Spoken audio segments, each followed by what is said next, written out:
Okay, so thank you, Matt. Thank you, performers. Next on the agenda is a monologue titled Texecution, written by our very own Bryce Glen.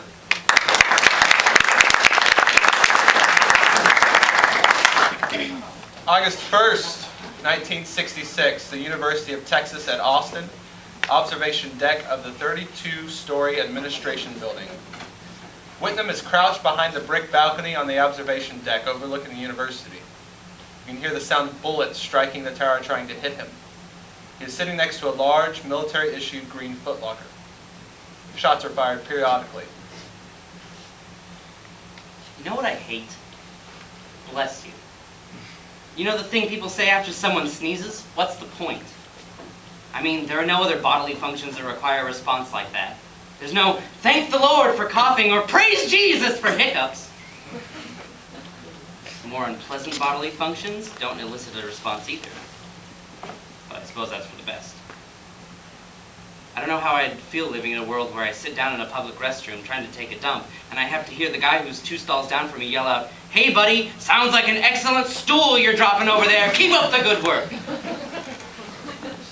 find the whole thing revolting. I make a point not to say bless you when someone sneezes. It's my non-violent protest against the fucked up and weird social standards that my country decided to bestow upon me. Besides, why does someone need to be blessed after sneezing? Blowing snot particles out of your sinuses is hardly a worthwhile event to bless someone for. Whitney rises up, reveals the rifle, sticks his gun through the opening, and lets off 2 rounds. Yeah, got one! Bless you! Now that's a reason to bless somebody. Moments after sending hot lead straight into their body, and an instant before they leave this beautiful green earth. Whoo! Whoo! This is a blessing. And that one sure would have been a hell of a prize. You know, I went deer hunting with my uncle one time, and this guy, real redneck motherfucker, blasts a buck from about 50 yards. He sits there for a minute to watch it writhe in pain and collapse. Then he runs over to it like little Johnny on very first Christmas, so excited he could piss himself. And when he gets to the buck, he grabs it by its antlers, jerks its head up to show me as I'm coming over and next to him, and he says, "Oh, she's a real beaut, ain't she?" Dumb motherfucker didn't even know the difference between a buck and a doe. But it wasn't my uncle's ignorance that stuck with me.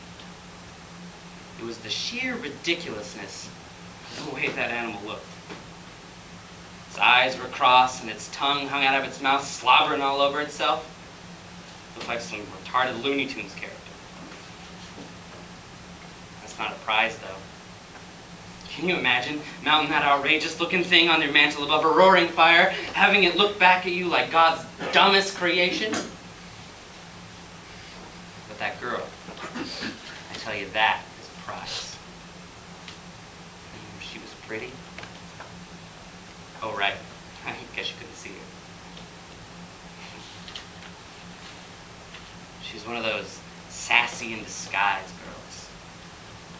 Sure, she looks like Miss Scholar of the Year, but you know she'll just do about anything for the crack of a zipper. Now, I'm not saying that we should cut her head off, replace her eyes with marbles, and stick her up on the wall. I'm just saying that she was far more beautiful and majestic than any dumb animal shitting in the forest. You know, my father once told me that the quickest way to win a girl over is to find that one thing she loves most in this world and kill it. That way you move up in rank. I think he meant it as a joke. But I suppose I just moved up.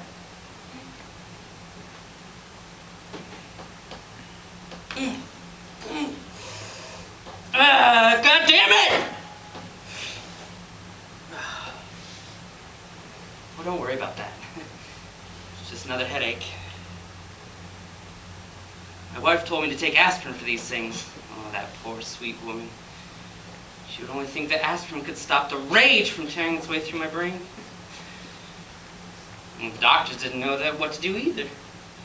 Told them I was getting angrier and angrier for no reason. You know what they did? They turned their backs on me. They left me to fend for myself and disintegrate. In fucking Texas. Whitney rises again and lets off another shot. Makes me sad, really. They treated me like some ant, crawling haphazardly through an anthill. Something so puny that it would be a waste of their time to see what was wrong with me. Well now, I'm the one with the power of life and death. Burning them down below with Mr. Remington as my magnifying glass.